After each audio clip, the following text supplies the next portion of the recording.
Blog Talk Radio. Franchise pros, Stan the Man, Paul Segreto.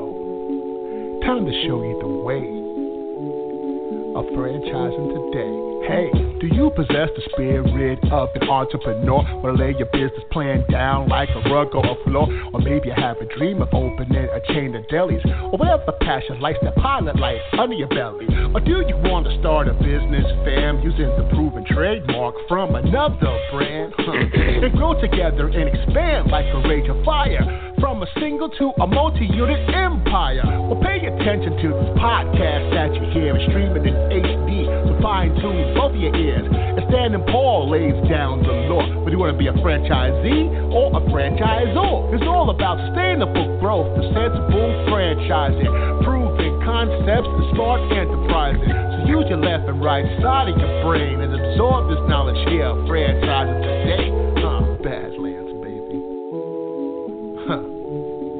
Franchising today, sustainable growth, the sensible franchising. Franchise today, sustainable growth, the sensible franchising. Franchise today, franchise today, franchise today. Yeah. Hello, everyone in the franchise world. My name is Paul Segreto, and this is a special edition of Franchise Today. Today, Stan, Friedman, and I will be talking about Franchise Today back to its earliest days, in the beginning of 2009 through this past year. We're going to talk some about reflections on the past year, both on the show but also in franchising as well. And then we're going to set the stage for some exciting news that's sure to take Franchise Today to new heights. And, of course, Stan is on the line from Hot Atlanta. Stan, how are you today? Anything but hot, Paul. And, in the last couple of years, we've always kind of begun our podcast, haven't we, with a bit of the weather stories. And it's cold Atlanta today, Paul, not hot Atlanta. The temperature here is a nosedive. Winter's finally arrived. We're sitting with 70 degrees and sunny and not a cloud in the sky, which is unusual. Usually, maybe you'll have that weather in the next day or so. Well, I'll welcome it in the next day or so, but all they've said is coming is rain, more rain. We've had a ton of that. Hey, Happy New Year to you, brother. It's good to be back live. We've been on a bit of an extended hiatus, haven't we? We have. We have ended the year kind of it was a little bit slow in franchising in some circles, and some circles was extremely busy. I felt like once Christmas came, the day or two afterwards, I was ready for it to be done. And then, of course, it extended, and some people said, well, I'm not going to be back to the 5th. I'm not going to be back to the 8th. I'm not going to be back to the 7th. And it just seemed to drag on. But I look forward to a very strong, prosperous 2019 for everybody involved in franchising. I think we're going to talk a little bit about that today and get some shared points of view from collected opinions that we've gathered from some of the leadership in the franchise world as to what they see ahead for 2019, but we'll save that for a little further into the hour. Holiday-wise, I couldn't agree with you more in some ways, and in others, I'm like sitting here with whiplash. Can't believe that the holidays even came and went as quickly as they did. I don't know. This whole year, 2018 for me was almost a blur, Paul. I think this year has been one of the fastest-paced years I can remember. Yeah, I remember, us at various times during the year saying, can you believe, IFA conference is already here? Can you believe, the leadership update conference? Can you believe, the public affairs in Washington, D.C.? It just seemed like everything just kept creeping up on us. And you're right. I think a great way to mention that is whiplash. That's what it always felt like. Yeah, I just don't know where the year went, and I think that some of it as we've, gotten a little older in life. I think some of it is the quickening of time happens when you start to get older. But I've talked to a lot of people in the franchise world who in 2018, and by the way, 20, 30 years my junior, who have experienced very similar expressions of can't believe how fast-paced this year has been and how much has changed and how quickly it's changing. And I think some of it has to do with politics, and some of it has to do with the news cycle, and some of it has to do with just the fact that, culturally, we're at one of those inflection points in time where a lot of change is happening all at once. And I think it can be overwhelming for some. And then for others who take a deep breath and just stay centered, I think it's opportunity time for real growth and progression in your brands and in your careers and whatever it is you're doing. This is a good time to be in this world of franchising. Wouldn't you agree? I agree. I see a lot of, uptick. I think there is some correction going on. I was really sad to learn yesterday about Gigi's Cupcakes and Mr. Gatti's Pizza and their parent company going through some bankruptcies. And yet, on the other hand, we hear about, some great progress being made on many different fronts. So I think there's going to be just a little bit of shakeout, so to speak, on some of this, private equity purchases that seem to be going even to very low levels, beyond, of course, what, Raw Capital and some of the others have been known to do over the years. And of course, those are the big names. And then, of course, you have more and more players looking at it. So that'll be interesting from that front. Well, I think so, too. And, the private equity world has had such a huge impact on franchising. I think it's going to be several more years before we actually understand the ramifications in some cases of what those private equity companies' involvement in our space is going to really look like. Some of these companies have come on so quickly, and literally there's mad scrambles for acquisition of brands and valuations sometimes, market driven. But, like you said, there has to be some corrections, and we've seen that in some things like subprime, and I hope never to see things like that happening in the valuations of franchising businesses. But who knows? Who knows what tomorrow brings, Paul? And the other thing I noticed in 2018, definitely more than has been in the past, of course, very well-established franchise brands bringing on some additional brands. And, of course, we've interviewed a few of them over the past couple of years, and especially this past year. So that's going to be interesting to watch moving forward, to see how those brands fit. Those brands fit with the culture of the franchisor acquiring them.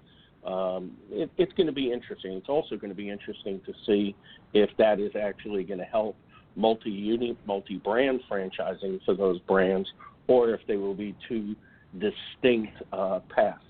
And of course, I think we heard that when we interviewed the lady from Anytime Fitness. Her name eludes me, and she talked about the two brands they had. Yep. And one of them, and she said it's just not going to be the same franchisee. We've learned that. So it'll be interesting. That was Jennifer Yangu, who's their VP of Operations, and as she expressed with the brands Anytime Fitness and Waxing the City, that the profile was very different and not necessarily a good fit. And now they've since brought on yet a third brand, as I understand. So who knows? I think that's not something that is a rule of thumb answer either. I think in some cases there may be synergies that, just like anything else in franchising, that the economies of scale are what drive the success of franchising, and where back ends can converge and mitigate cost of operation.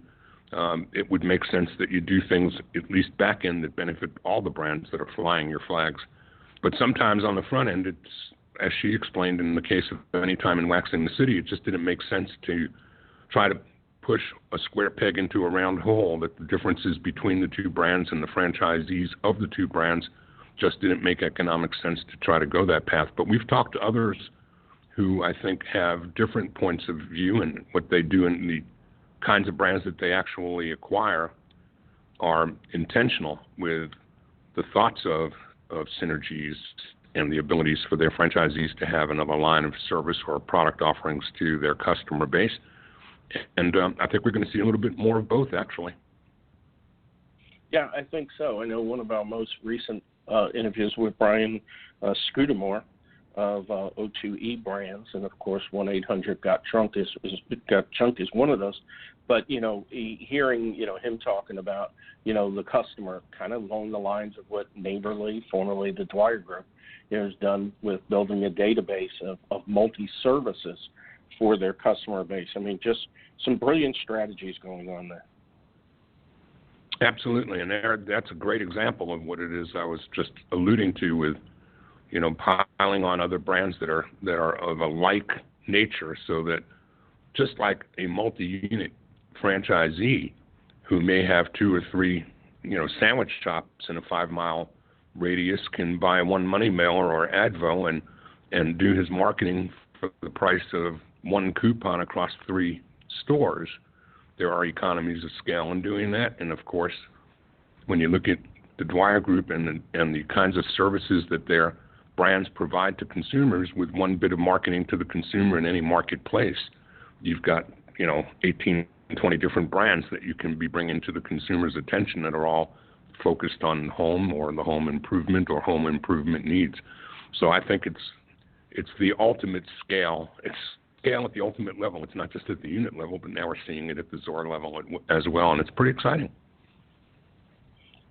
It is, and of course we've seen also this year, and it'd be interesting to see which industry segment pops out as popular as fitness was this year. It seemed like we went 5 or 6 weeks where 4 of those weeks we were talking to fitness brands, and of course listening to the likes of Shannon Hudson over at 9 Round, and of course Josh York. I mean, talk about a level of energy.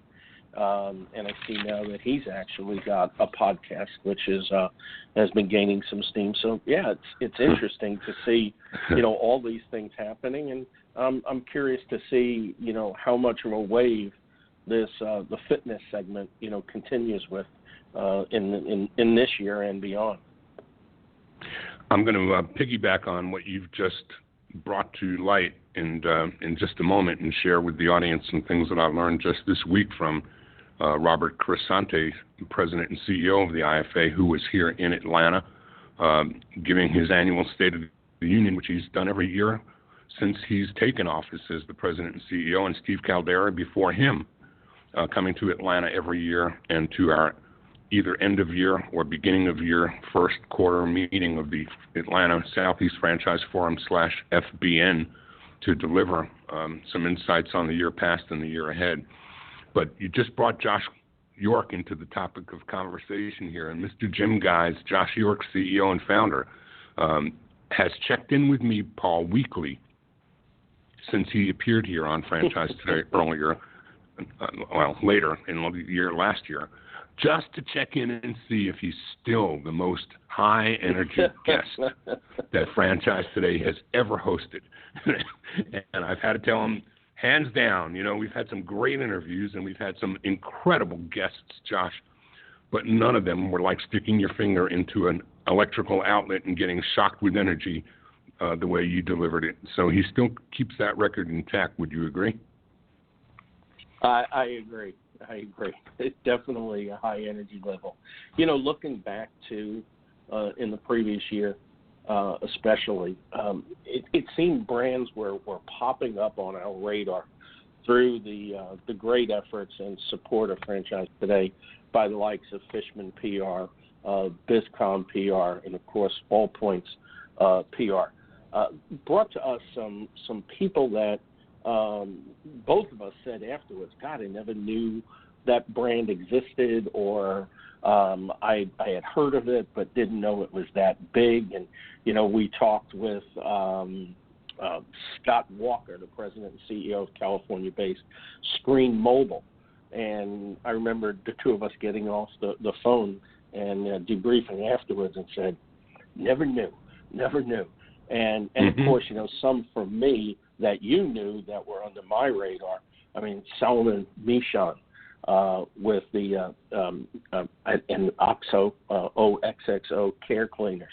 I mean, and the technology that's being brought into some brands that he's brought into his brand has just been phenomenal. It just opened my eyes to, all kinds of, possibilities that are out there. And with that in mind, I go back to, Aziz Hashim said when you interviewed him from your office last year, and he said, we're getting, one franchisor a day coming into franchising, and that's been the pace over the last 2 to 3 years. And he said, I think it's going to happen for the next 2 to 3 years at the least. And you think about, technology and all the different type of opportunities that are out there. I think it's going to be an exciting run for franchising.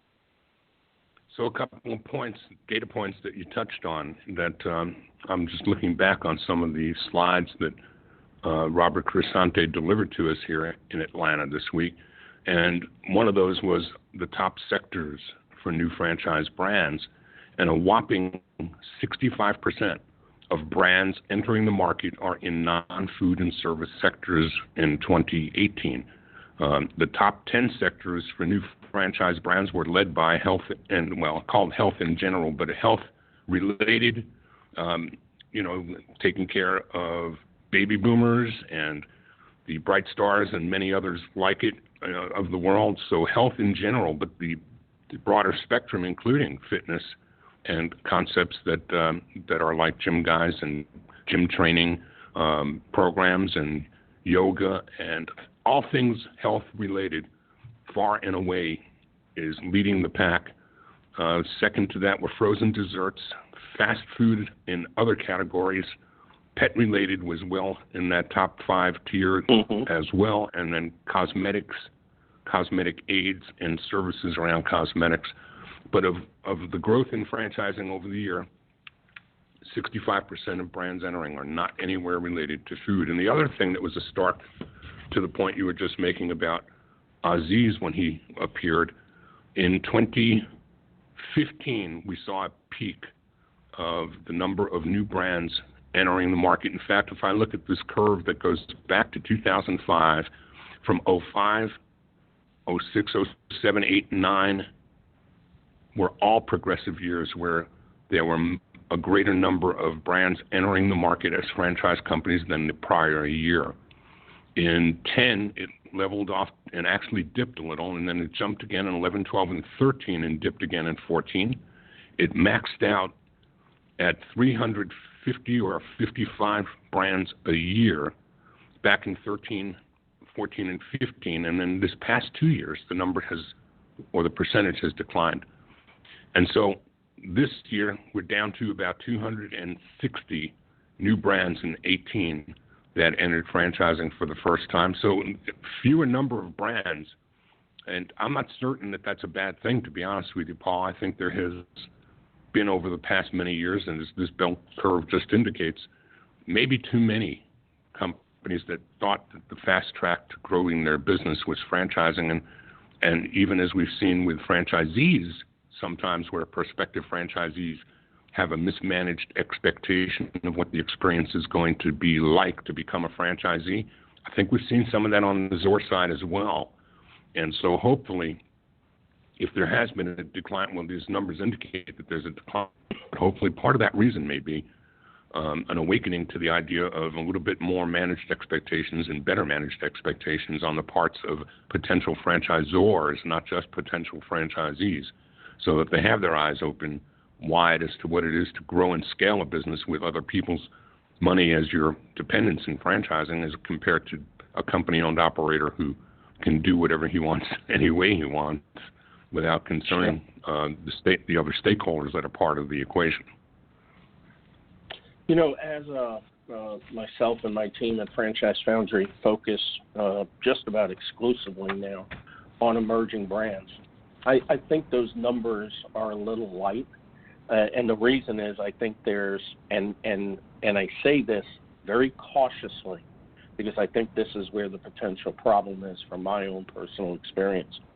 I think there are franchisors out there that have looked at franchising and probably through rose-colored glasses and said, there's my path to building a big brand. I'm going to get involved in franchising.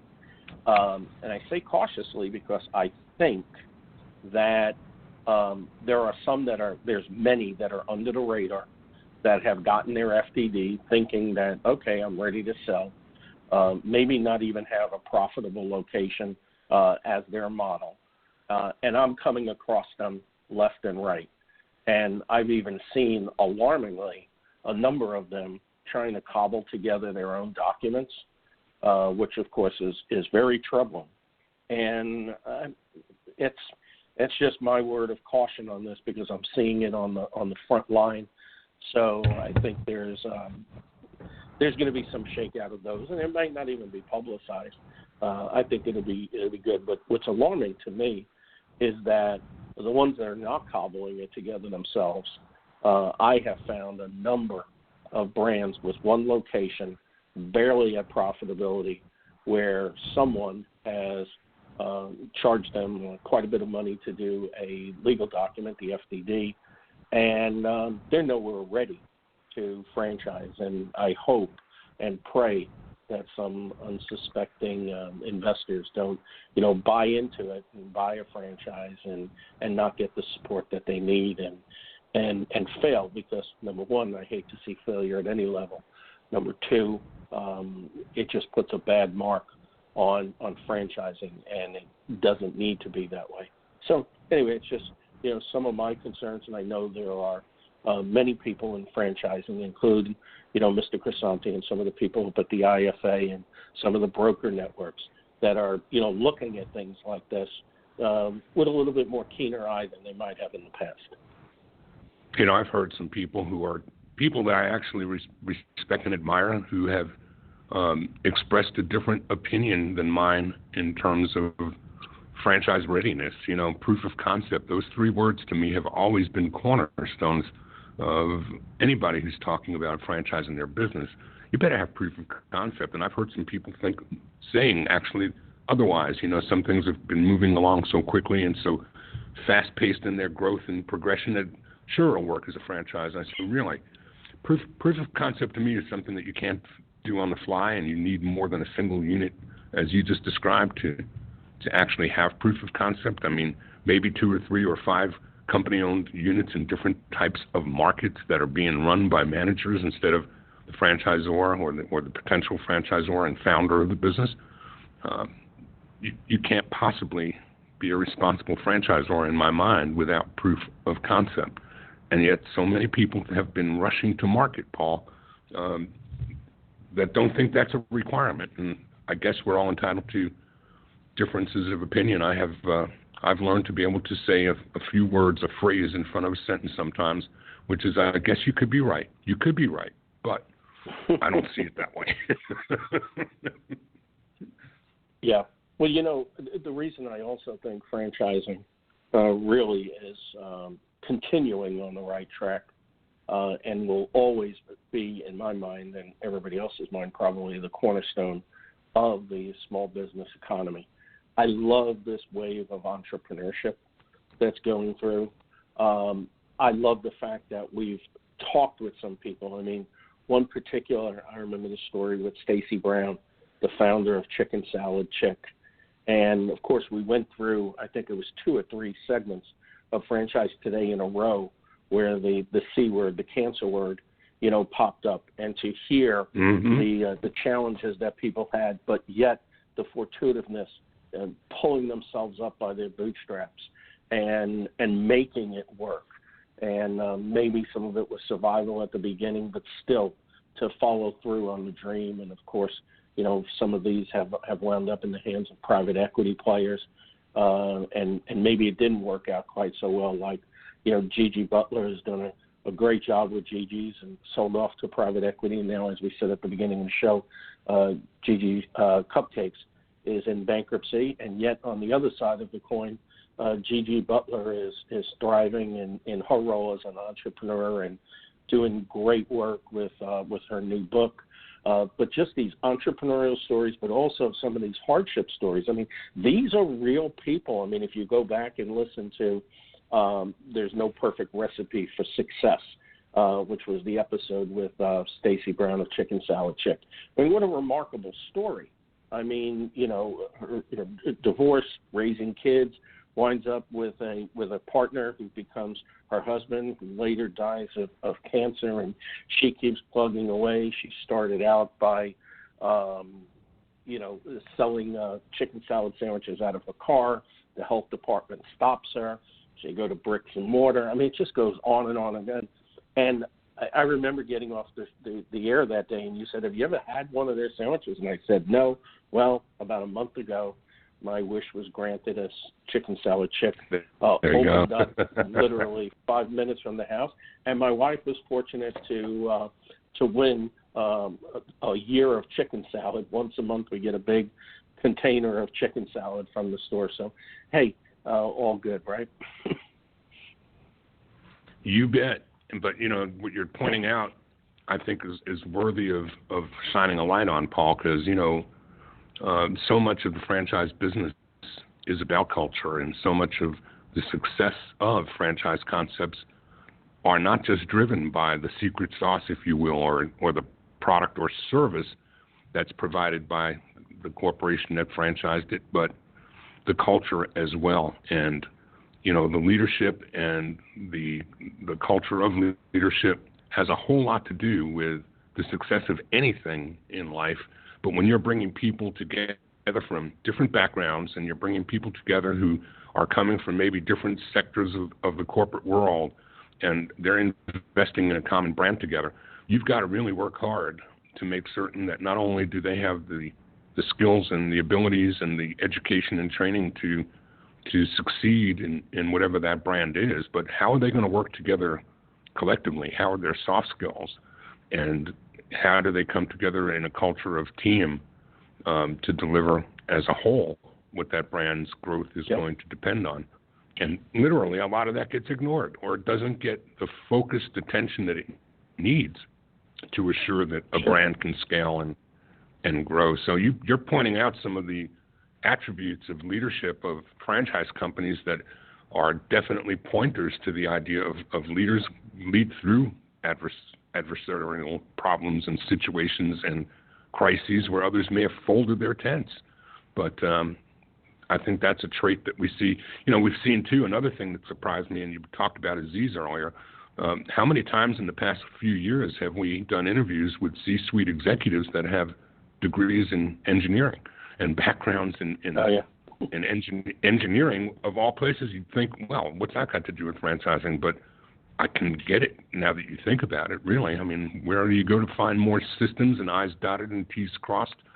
And than you would in the kinds of professions that require engineers to run them. Absolutely. Two things I'd like to point out before turning it over to you and giving us, some insight in your conversations with Robert Crescenti and looking back over this past year, and of course looking ahead. Two episodes that really stand out in my mind: Chris and Andrew McQuiston over at the Goldfish Swim School, family coming together to a higher level. That was a remarkable story that I will never forget. And one in particular, you talk about being able to, franchising is all about replication, but seeing some great leaders in one organization leaving, whether it be through sale or for whatever reason, and then going over out of their industry segment, but using the same principles to move another brand forward. And of course, I refer to a very good friend of both of ours, Steve Greenbaum of Comfort Care Health Care Holdings, and going from that, which was mail and a business support service and then making this transition quite successfully, I might add, over to Comfort Care. And I think that's just taking those same principles, the same values, because I know culture is a big part of organizations that Steve runs, and then taking it into an industry segment that couldn't be any more different than what he was used to and was used to for well over 20 years.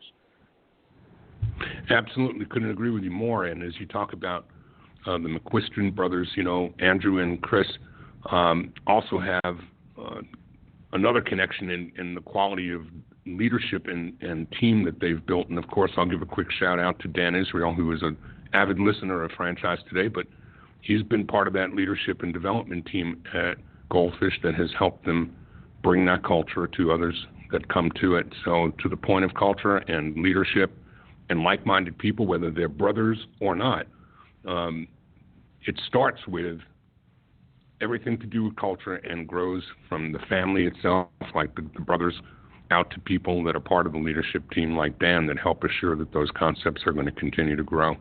You're listening to Franchise Today, now in its 10th season of podcasting. I'm Stan Friedman, and along with co-host Paul Segreto, we're looking back on 2018, talking a little bit about the year ahead, and reflecting on some of our programming over the last year. Franchise Today is brought to you by the Franchise Foundry, where they foster healthy, sustainable growth for their clients, the kind that comes from experience. The Franchise Foundry provides a hybrid coaching and consulting approach for their clients that delivers more effective solutions for both the franchisor's team as well as for their franchisees. And the Franchise Foundry is rich in practical hands-on experience and expertise with general business management, operational and change management, digital marketing, and of course, franchise recruitment and development. What's more, the Franchise Foundry team can assist you with creating roadmaps for potential mergers and acquisitions and then providing you with the kind of guidance needed to navigate them. Learn more about Paul Segreto and how the Franchise Foundry can take your brand to the next level and pay them a visit at www.franchisefoundry.com. Franchise Today is also brought to you by FRM Solutions. Stan Friedman and his team offers best-in-class CRM and document management software designed specifically for franchising. FRM empowers real-time business intelligence, communication, and collaboration between all members of the franchisor team and prospective as well as existing franchisees. This enables you to simply and seamlessly track, access, and manage all messages to and from prospective and existing franchisees, including text. Legal and compliance is simplified as well with FRM's document management, and even site visits can be digitally facilitated and scored with FRM. Make today the day you give FRM a look and assure that all of your candidate and franchisee correspondence, including text messages, are being permanently tracked and stored in candidate and franchisee records. FRM even provides state-of-the-art digital experiences for your prospective franchisees, replacing old-style virtual brochures. No long-term contracts, multiple upgrades each year at no additional cost. No excuses, just solutions on the web at frmsolutions.com. So Paul, as go ahead. You've spent some time this week with Robert Crisanti, as you have in the past as well, quite a bit of time. Give us some insight. Well, it was a really experience this year to have Robert in town overnight. So some of us from the Southeast Franchise Forum board were able to have dinner with him the evening before the luncheon that he was here to deliver for what I think as I scored the room, looked about 120, maybe 125 people that came out to hear him. I got to tell you that Robert is one of the most entertaining guys to sit around a dinner table with, as he talks about things that transcend just the day-to-day things that are part and parcel of being president and CEO of the IFA. I reflected, in fact, and me being the irreverent guy I am, I begged his permission. I said, Robert, I was the sponsor of the luncheon, so I got to introduce him. And I said, I can stand here and read this bio, or I could just talk about you as I know you. And he said, go for it, just do it. And I said, but you know me. He said, no, just do it.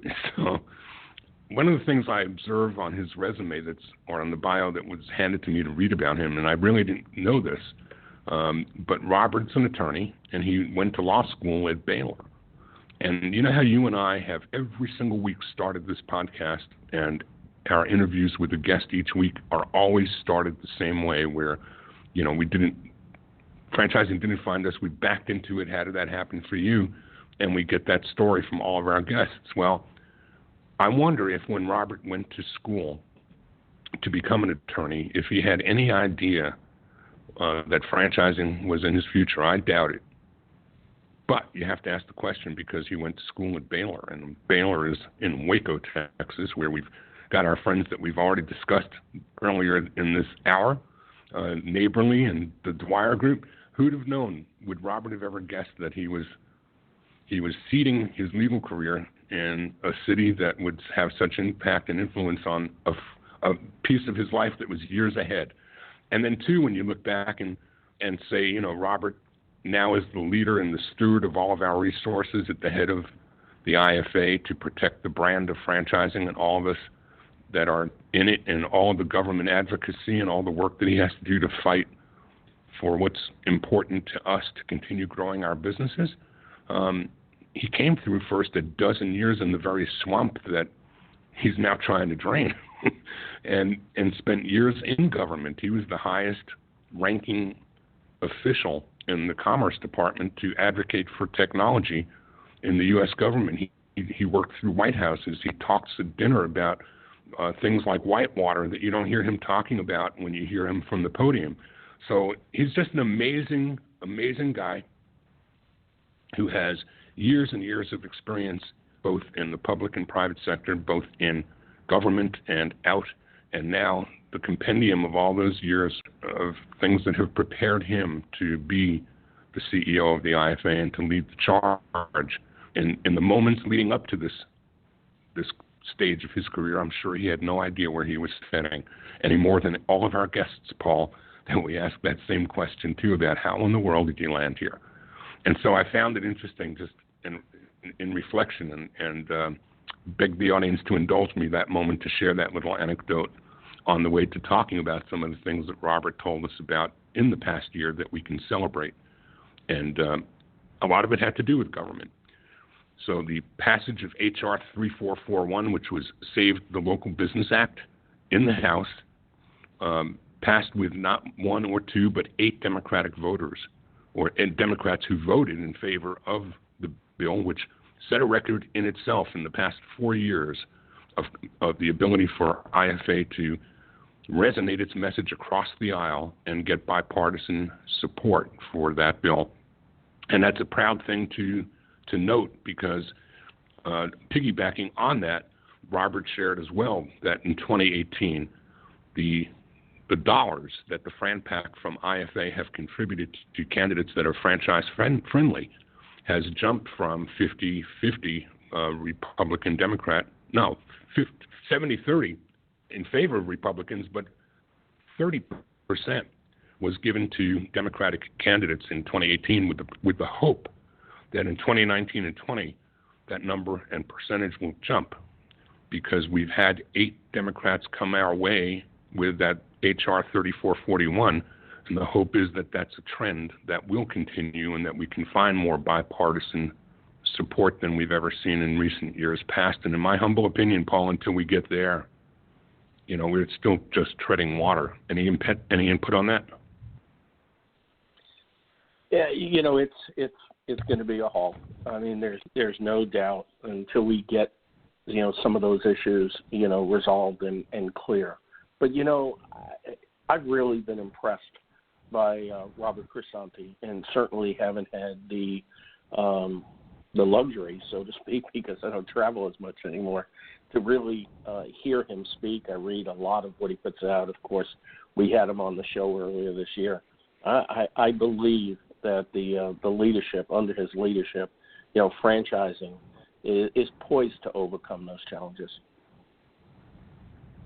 Well, we can only hope so, and I think that, you know, he represents a softer touch to soft skills, and so I know he has worked diligently to try to work across the aisle. He's worked diligently with Bobby Rush and the Congressional Black Caucus, and trying to expand the voices of those that understand what franchising is about, helping to expand the universe of congressional members that can understand the impact of franchising gives back and understand the messaging of the soft side of franchising, that it's not a corporate world that we live in.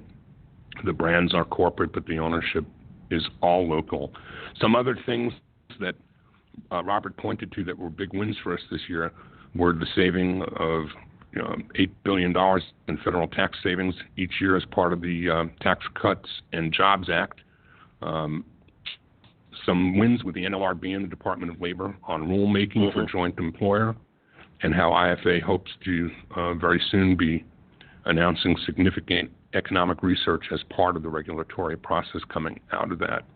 Another big win was the introduction of H.R. 4473, which was the Veteran Entrepreneur Act of 2017 in the House, and Senate 2950, a companion bill, which basically provides for tax credits up to $400,000 for up to 25% of a franchise fee from veterans that are qualified. That's huge, and that's a big piece of legislation to put out there for veterans who come out of the service, Paul, with all the experience in the world of giving orders, taking orders, having every attribute of leadership that you would look for in a successful franchisee, but they've been making $1.25 an hour, and in the military, and don't have the bucket of money needed to become a franchisee. And this bill is going to help those qualified applicants for brands that will bring them into business ownership, maybe make massive changes in the lives of returning veterans. So that was a biggie.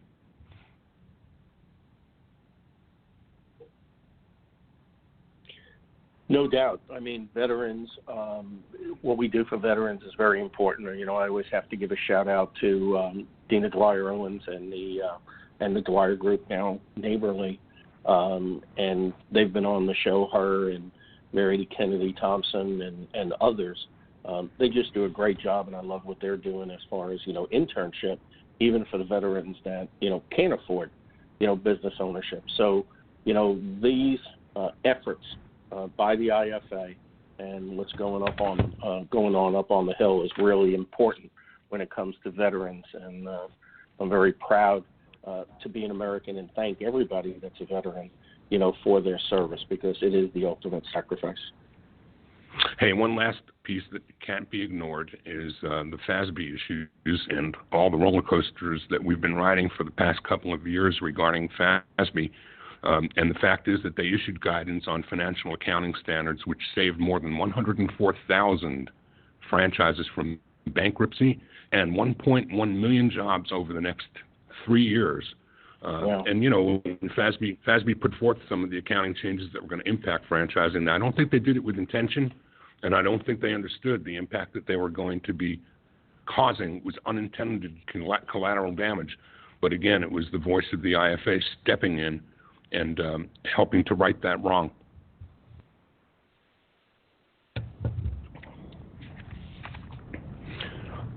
And Paul, beyond that, I think we've got some of the collective voices of the IFA's board who have posted some of their thoughts about the year ahead and some of the challenges that we face. And I can summarize a few of those if time will allow us. Most everyone on the board is very positive in their outlook for 2019, with a look ahead, thinking that 18 and 19 should look a lot the same in terms of the spirit of growth and the marketplace being favorable.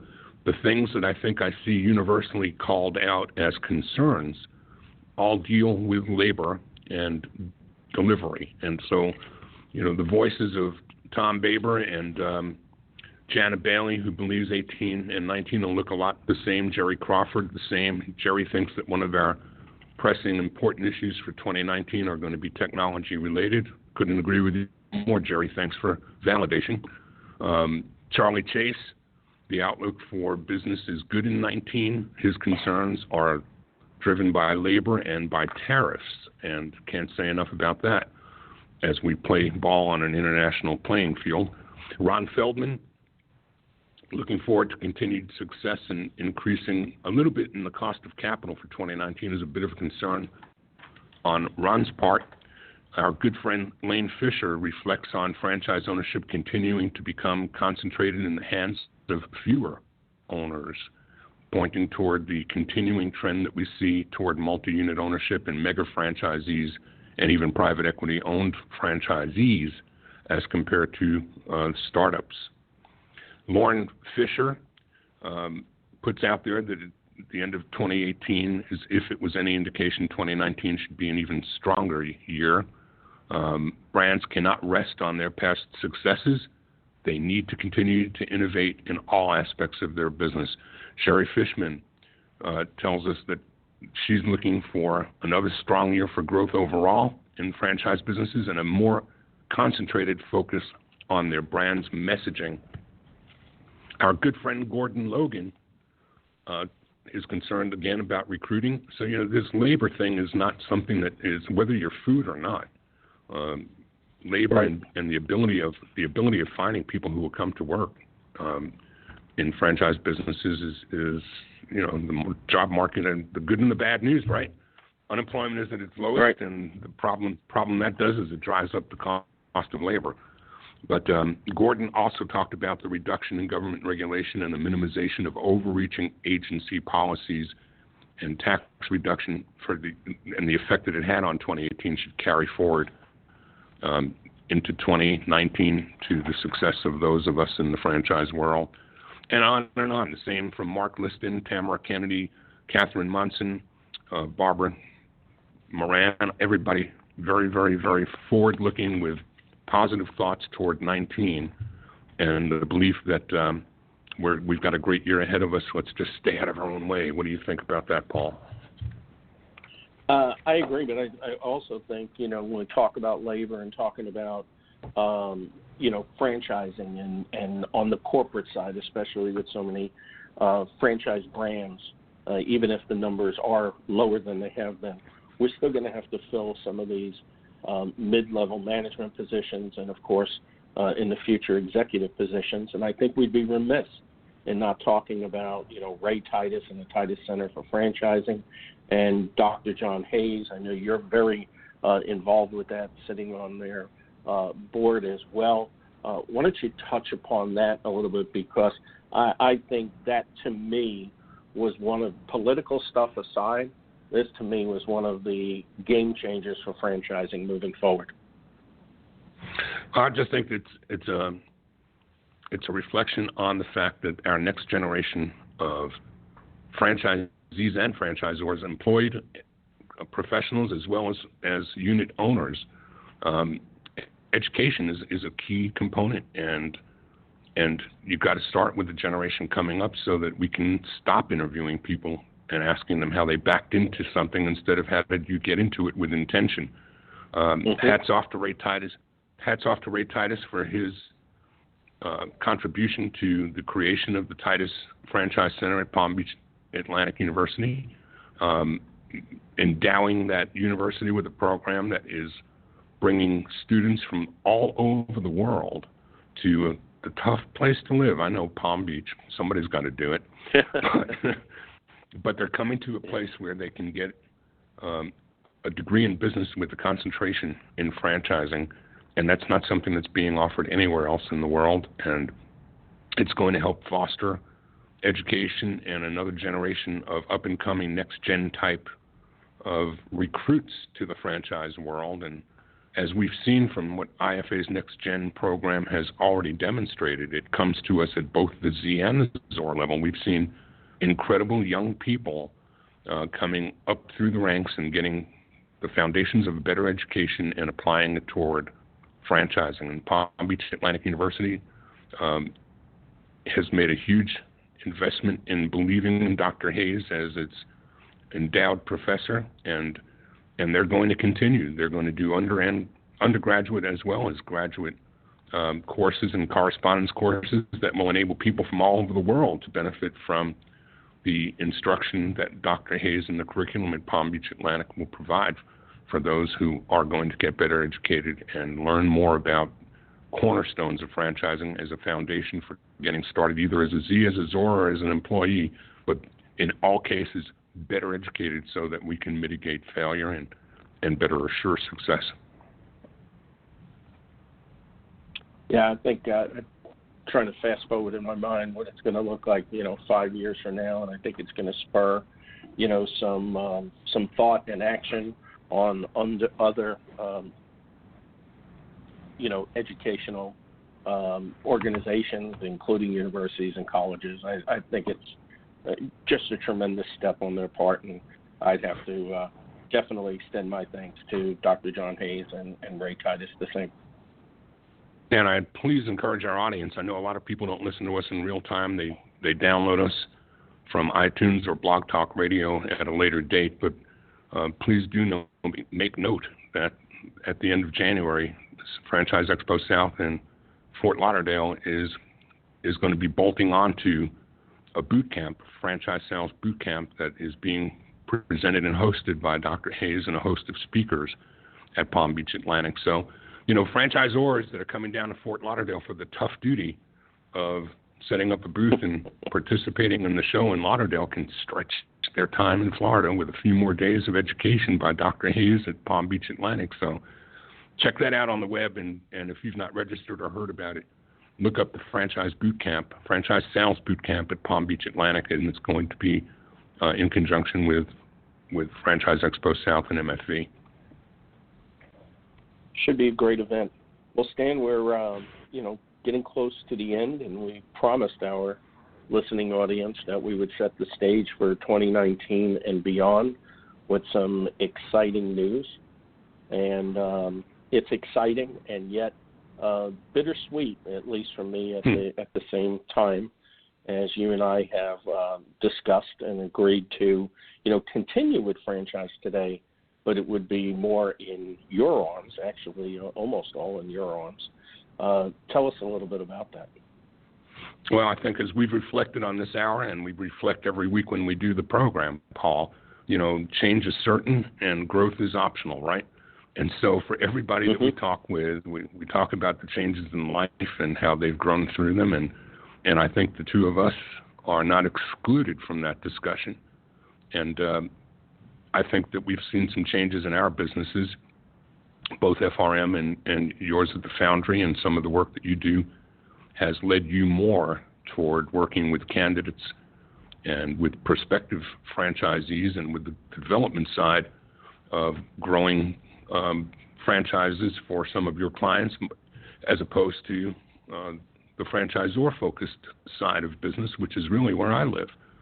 And so while we've had a tremendous run for the past, 4 years or more, with a single-focused trajectory, I think that your second podcast that you've begun producing in 2018 has got more of a calling to what it is that you need to be doing, and the people that you can serve and help in that world will continue to grow and prosper for you. And likewise, me on this side of life, talking with franchisors about their trajectory and helping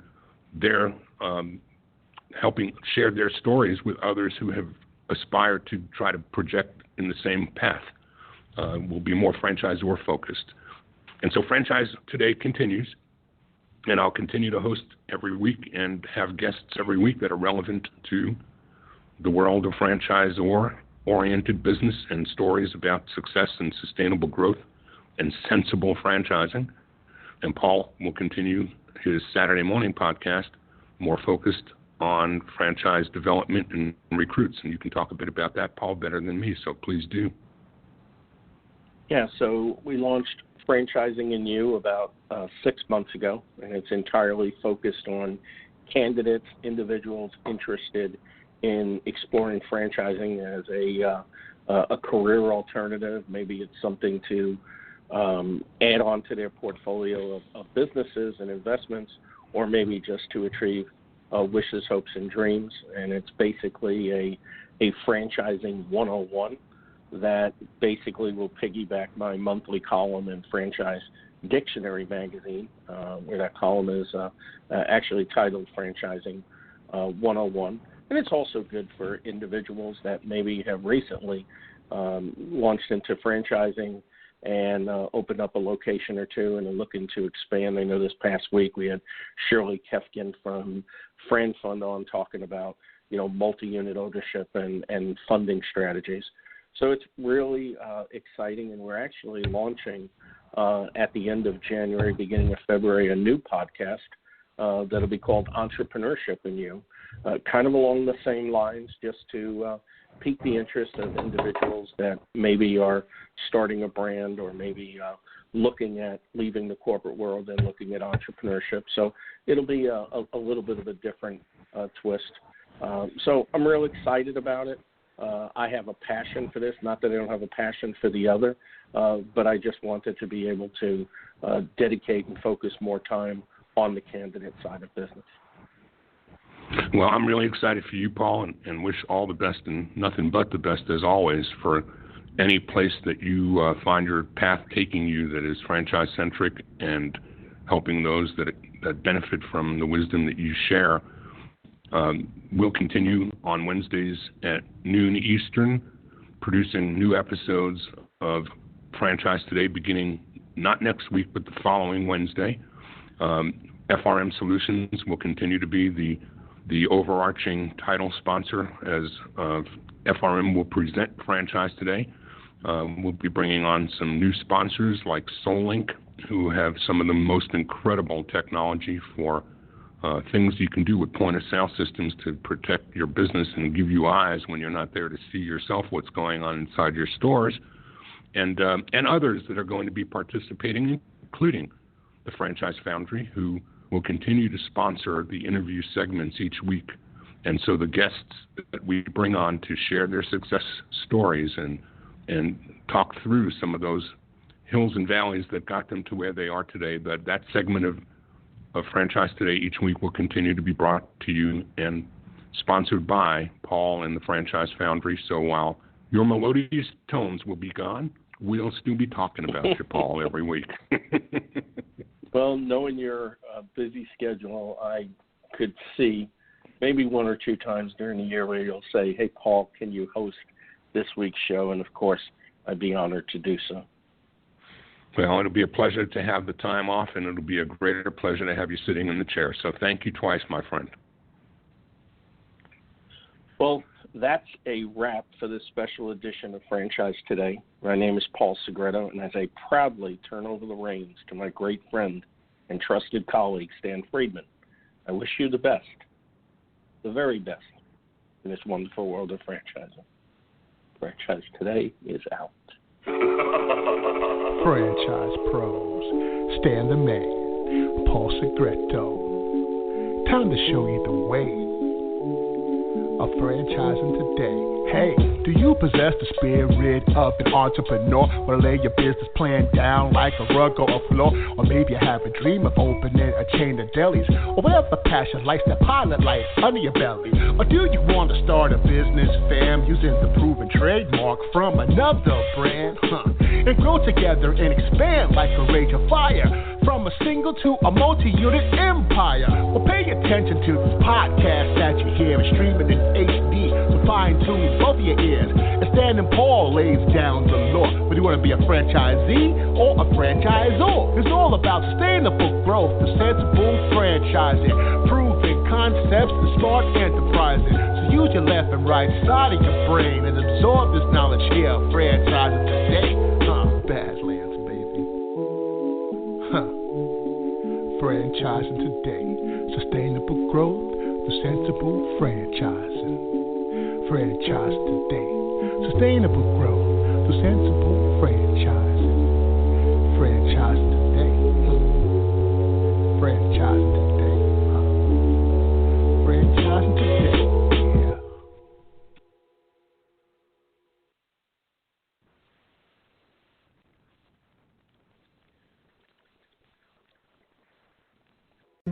When you're part of a military family, you understand sacrifice and support. So at American Public University, we honor your dedication by extending our military tuition savings to your extended family. Parents, spouses, legal partners, siblings, and dependents all qualify for APU's preferred military rate of just $250 per credit hour for undergraduate and master's level programs.